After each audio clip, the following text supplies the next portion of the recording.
তাহলে মসজিদের মতো ভালো জায়গা যাওয়ার সময় বাধা খাইলে যাওয়া যায়? কথা বলেন, যায়?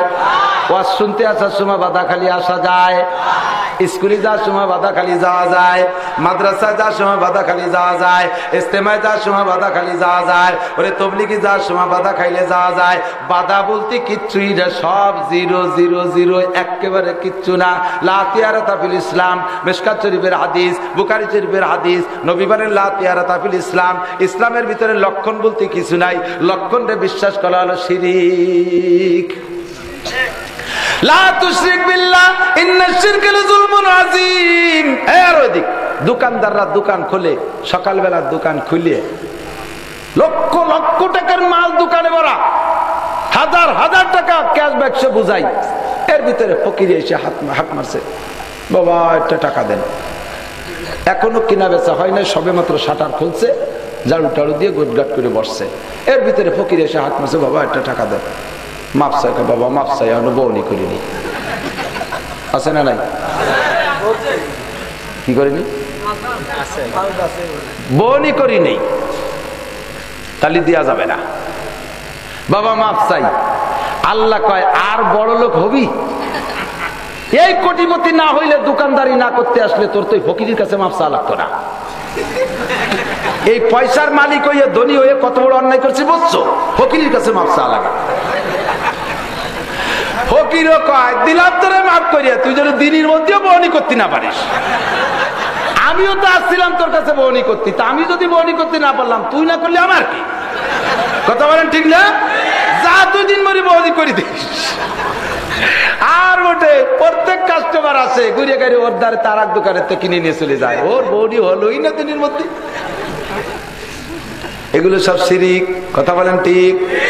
ঘর ঝাড়ু না দিয়ে ভিক্ষে দেওয়া যায় না, রাতের বেলায় ঘরের থেকে টাকা দেওয়া যায় না, এই সমস্ত ঘরের বেলায় রাতের বেলায় ঘরের থেকে হেঁটে পানি বাইরে ফেলানো যায় না, এগুলো সব শিরকি আকীদা। এই সমস্ত, এই মাসে বিয়ে নাই, ও মাসে বিয়ে নাই, মরাসানে বিয়ে নাই, আমাবস্যাতে বিয়ে নাই, ভাদ্র মাসে বিলেই পার করতে নাই, এগুলো সব রাতের বেলায় কুক পাখি ডাকে, রোগ ব্যাধি আসবে, আছে না নাই? এগুলো সব শিরিক। কাকটা বাড়ির পাশে ডাক্তার ডাক্তার গেছে, কি গজবের খবর জন্য দিয়ে গেল। এ কাকের নামই তো কাক, কাকা করে বলেই তো কাক, ঠিক না? তো ডাকতে ডাকতে যাবে না, ওকে কোরআন শরীফ পড়তে পড়তে যাবে। তুই মুসলমান হয়ে বলো না কোরআন শরীফ, আর কাকে ডাকবে না তো কোরআন শরীফ পাবে কোন জায়গা? এগুলো সব শিরকি আকীদা। লা তুশরিক বিল্লাহ, মান্য তবে কি আল্লাহর নামে? কার নামে? মহিলাদেরকে বলে দেবেন, মহিলারা কিন্তু বাড়ি বেকায়দা, একটু বিপদে পড়লি মোটা মোটা মানিয়ে ফেলে, পারবে কি পারবে না তার খবর নাই। ছেলেটা অসুস্থ হয়েছে, আল্লাহ আমার সোনা লক্ষ্মী যদি বাইছে তাহলে 6 দিন তাজা কবরে থাকবো, মরার পরে কবরে থাকবো কিভাবে সেই চিন্তায় ঘুম আসে না। উনি জীবিত অবস্থায় 6 দিন কবরে থাকবো, মানিয়ে ফেলেছে। হারাই গেছে একটা মুরগি, কান্তি কান্তি, আল্লাহ আমার মুরগিটা পারলে এটা খাসি কুরবানি দেবো। ছেলে কয় মা তুমি কি কও? ছাগলের দাম 3000, মুরগির দাম 300, ওই হারাই গেলি তুমি ছাগল দিবা? ওর মা কয় শয়তান চুপ কর, আগে পাইয়ে নেই যাওয়া পার পরে আল্লাহরে ফাঁকি দেবে। আল্লাহ কয় তুই যেই বন বিড়ালের ভয়ে, যেই শিয়ালের ভয়ে মুরগির পরিবর্তে খাসি মান্নত করছিস, ও শিয়াল আর বন বিড়াল তো তবলিগি যায় নাই তো, ওরা তো সরমুনায় যে মুরিদ হই নাই, ও বাগানে আছে, ঠিক কি ঠিক না? মান্য তবে কার নামে? 1 নম্বরে শিরিক, 2 নম্বরে কুফরি। গুনাহ করবি না বান্দা। কুফর কাকে বলে?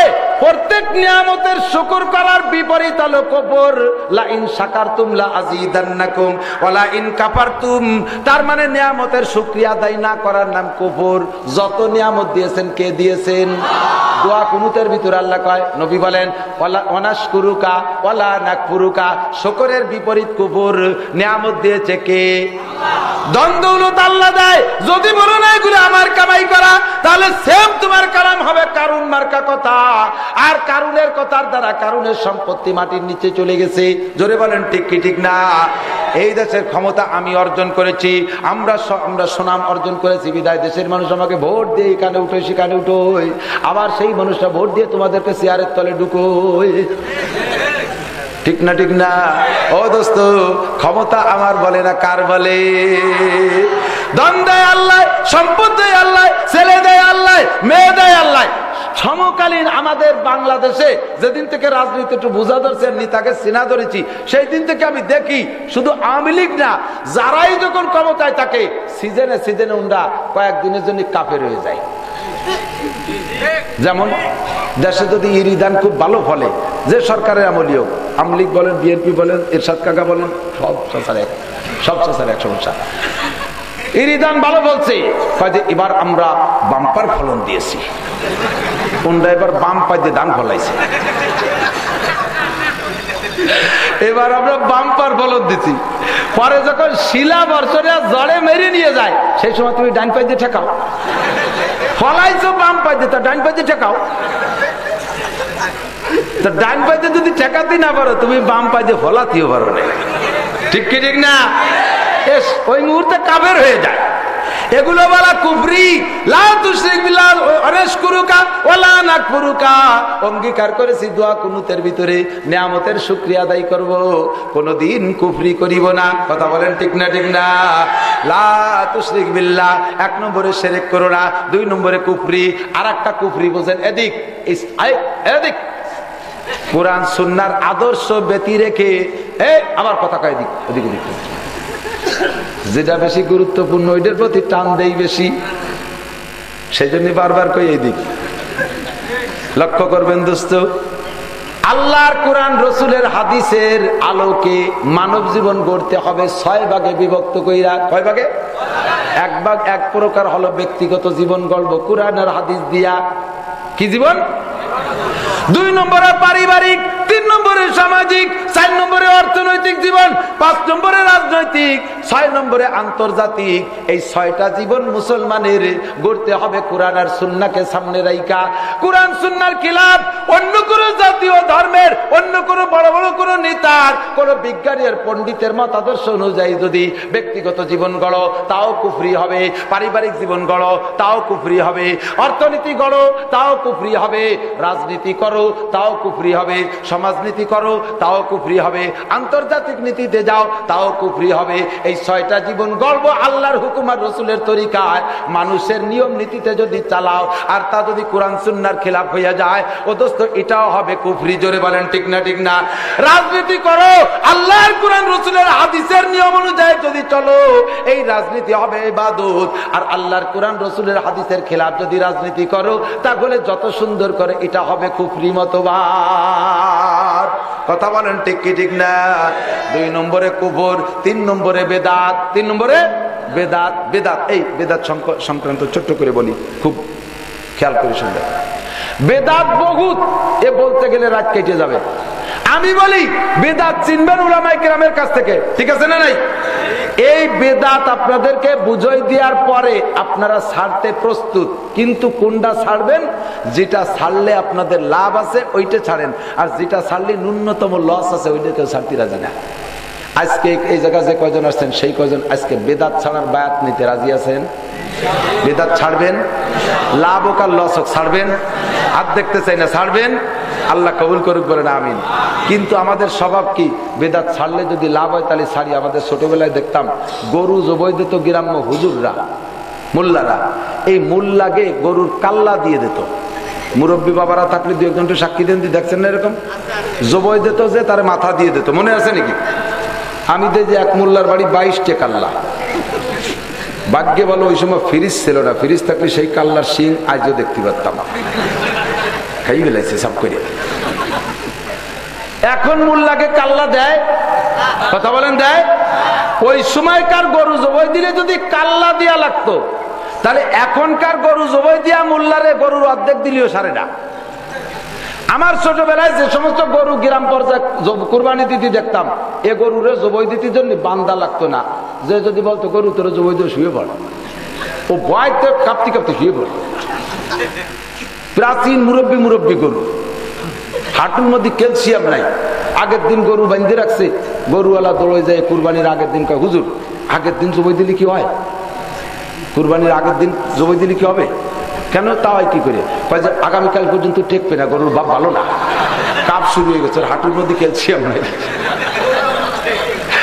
এই সাইদির গরু জবাই দিয়ালারে মাথা দেয়। আমি তখন সব মাদ্রাসার ক্লাসে কাফিয়া পড়ি, 6ম শ্রেণীতে, তারাই ফুকরা মাদ্রাসা, মসজিদে ইমামতি করি। ইমামকে তো অনেক দায়িত্ব, আমি জীবনে এর আগে একটা মুরগিও জবাই দেইনি, কিন্তু ইমামতি ঠিক রাখার জন্য সব কাজ করা লাগবে, তাই গরু জবাই দেওয়া দিয়ে গেছে।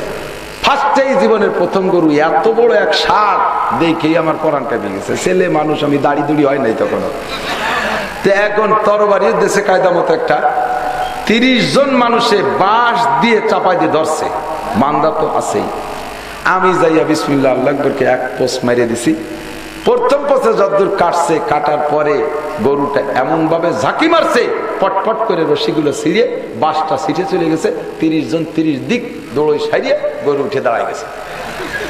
ও দাঁড়াইয়া ওই অবস্থা হুক্কা মারতেছে, আর ওর গলায় দিয়ে ওই যে একটু কাটছে ওই রক্ত বেড়ে যাচ্ছে, হুক্কা গলায় দিয়ে বেড়ে যাচ্ছে, আর চোখ দিয়ে কেমন আগুন ছিটতেছে, এদিক ওদিক তাকাচ্ছে। ওরও বুঝ যে এই কাম কে করলো, ধরতে হবে তারে। 30 জন চলে গেল, কেউরে কিছু না কইয়া ও দেখা যায় আমার হাতে সুরা, আমারে মারছে দাওয়া। এই যে সন্ত্রাস, এরই কাম। আমারে দাওয়া দিলে আমি কি উভয়ন্ত না পাই, আমার তো কাম সারা। সুরা পিকে মারিয়ে দিয়ে আমি পুকুরের মধ্যে লাফাই পড়ছি, ও আমার পিছে পিছে লাফাই পড়ছে। টার্গেট সহি, সঠিক, দাওয়া আছে। আমি তো ডুবইয়ে ওই দিক দিয়ে চলে গেলাম, সাইডে পালাইয়ে ও পানির মধ্যে পড়িয়ে হুক্কা মারতে মারতে ওই গলায় দিয়ে রক্ত বেরোতে বেরোতে দুর্বল হয়ে পড়ছে। এরপরে সেই পানির মধ্যে ফেলায় বাকিটা জবাই দিয়ে টেনে উঠেছি। ওই দিন যদি ও আমার হাতের মাথায় পাইতো, মোল্লাইগিরি শিখিয়ে দিত না, ও গোস্ত খায় ছেড়ে দিত না। আমার এত বড় ঝুঁকি নিয়ে গরু জবাই দিলাম, তাহলে এ গরুর অর্ধেক দিলেও তো সারে না। আমার এক কাল্লা তো দিলই নি, একটা টাকাও দিল না, আজও দিল না। দোস্ত কেন দেন নাই কাল্লা? এই মাসালা আপনারা তৈরি করেন নাই, আমরা উলামায়ে কেরাম বলেছি মোল্লাকে যদি জবাইয়ের বিনিময়ে কাল্লা দেওয়া হয় বা গরুর কোনো অংশ দেওয়া হয়, তাহলে কুরবানি সহি হবে না। ঠিক না? হবে? এই কথাটা প্রত্যেক ওয়াজে শোনেন নাই, আমার মনে হয় আজকের আগে ওয়াজের মাহফিলে কোনো বক্তা এরকম বলে না, আজই আমি প্রথম বলছি। আর উলামায়ে কিরাম মাঝে মধ্যে বলে থাকে, এই বয়ানগুলো শুনে দ্রুত আপনারা এই কাল্লা দিয়াটা বন্ধ করে দিয়েছেন। আগে দিতেন, এখন দেন না। এই ওয়াজটা আমল করছেন খুব তাড়াতাড়ি। কেন? আমল করার ভিতরে নিজেকে লাভ আছে। কাল্লা বাড়ি থাকতেছে, গিলুত খাতি করতেছে, এই জন্য আমলে আনছেন খুব তাড়াতাড়ি। ঠিক না? আর যেই বিদাতটা ছাড়তে বললে সামান্য 2 কেন জিলাপির লস হয়, তাও ছাড়তে রাজি না। মানুষ মারা গেলে 4 দিনের দিন মিলাদ দেওয়া, কোরআনেও নাই, হাদিসেও নাই, ইজমাও নাই, কিয়াসেও নাই, মক্কায় নাই, মদিনায় নাই, দুনিয়ার কোন জায়গা নাই। ও মুসলমান,